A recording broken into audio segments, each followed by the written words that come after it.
Hey, happy wash day, mitaku yippee. Wambly Wallawan here, Sacramento.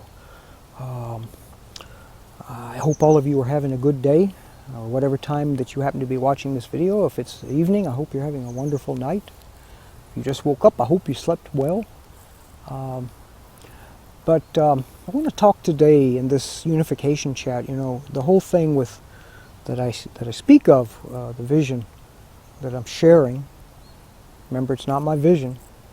This is not my doing. I was told to pass this message on, and all of their little parts that make up the whole picture about unification among our peoples.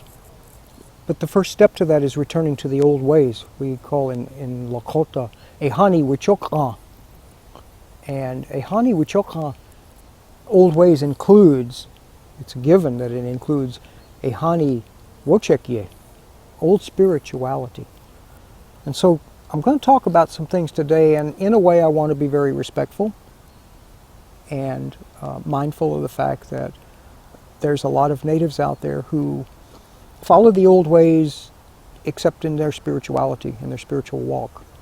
So right off the bat, major disclaimer, I am not judging anybody. It is not my place to tell you what to do. I'm just passing on what the old ones told to me to tell you guys. So, you know, when the colonizers came, let me use my grandpa as an example. My Oglala grandpa from Ridge was at the boarding school, you know, and the first thing they did was they cut his hair. Gone.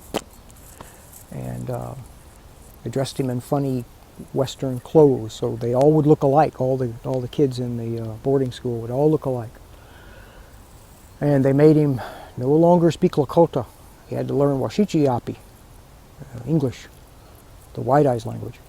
And he had to also abandon any and all old ways, especially his native spirituality, his Lakota spirituality, Lako Wochekie. Now,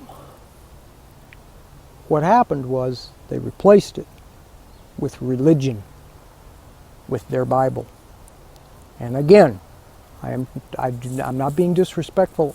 I'm just saying what has to be said. So, my grandpa most likely adopted those ways because he was told that he had to. And he did it to survive.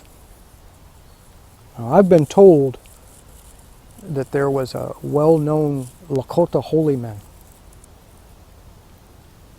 Now, I hope I'm not stepping on any toes here, but Hehakasapa, Black Elk, became part of the church.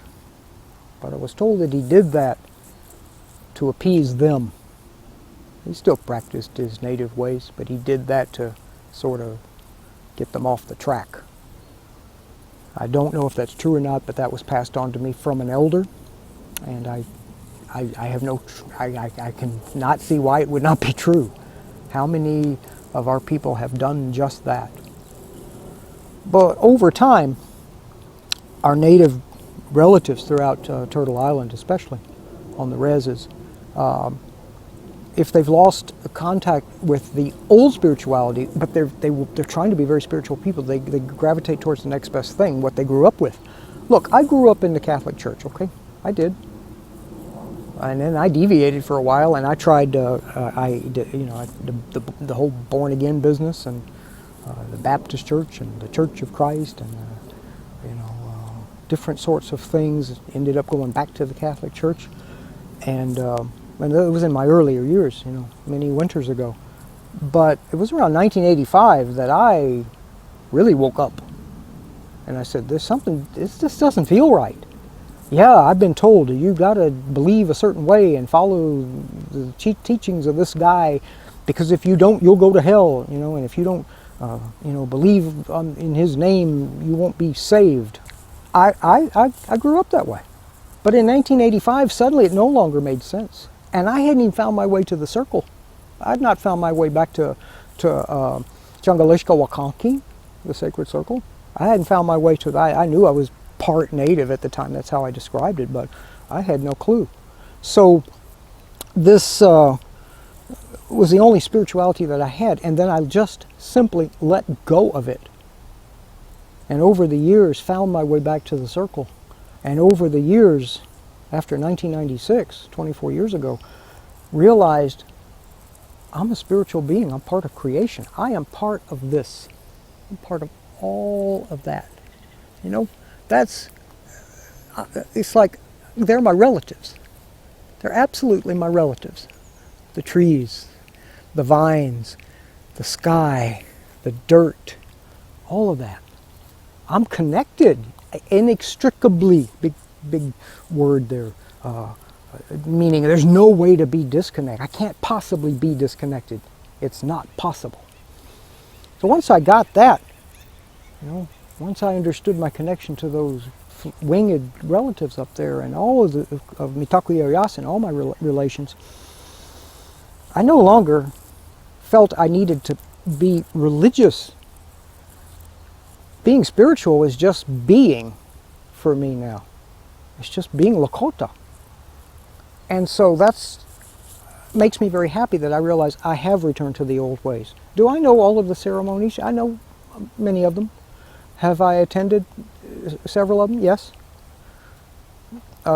I made the commitment to the tree last year, and unfortunately that got canceled this year, but I'm going to find my way to the tree at the right time when I'm supposed to, so I can dance for the people. But when I say we have to return to the old ways, and particularly our old spirituality, it's because of this. Again, with respect, but this is historically what happened. The colonizers came over and they used their black book as a way of controlling us. I call it, it's crowd control. Do this or else. This horrible thing will happen to you. But listen, guys, there's a lot of horrible stuff that's already happened to us and happens to us on a regular basis, or daily basis. I don't think that's very relevant. I don't think it's the right thing to try to control people out of fear and then make them believe something that was never a part of them in the first place. So I say, yeah, we need to return to our old ways. But, again, but if somebody is a very spiritual, sacred person, and that's the only spirituality that they've got is that church and those words in that book, and that's how they pray for now, you know what? You keep doing it. You keep doing it. But just understand, that was never our ways. Regardless of what tribe, because it was brought over here and it was shoved down our ancestors' throats under pain of death mostly.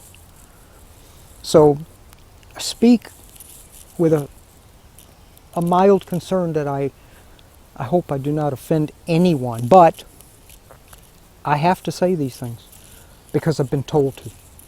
The old ones want us to become strong again, to rise as the Red Nation, to be the medicine for that sick world, but we're never going to get there if we're holding on to other things. And it's not just the spirituality, it's other stuff too. You know, when we gossip and talk about each other behind our back, that's not Native way.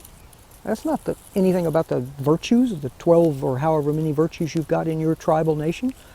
No, that's their way. Cheating, lying, stealing, that's their way.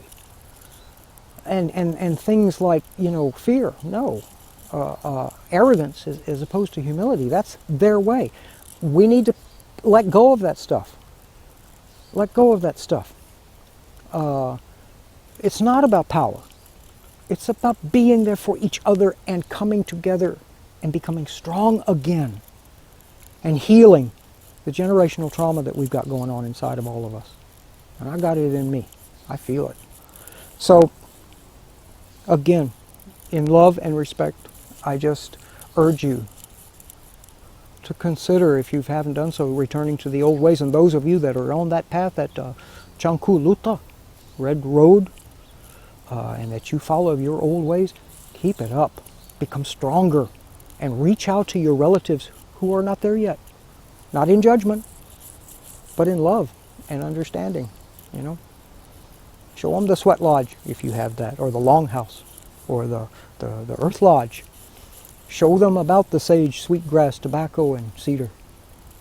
Show them how to be a part of all of this on a regular basis, and understand that there is no disconnection, but only beautiful connection, because we are a part of creation and Creator, and that's inside of us. Okay, that's all for now. Okay, I love all of you guys, and when I speak these things, I'm just passing on the message. All I ask is that you pass it on to others.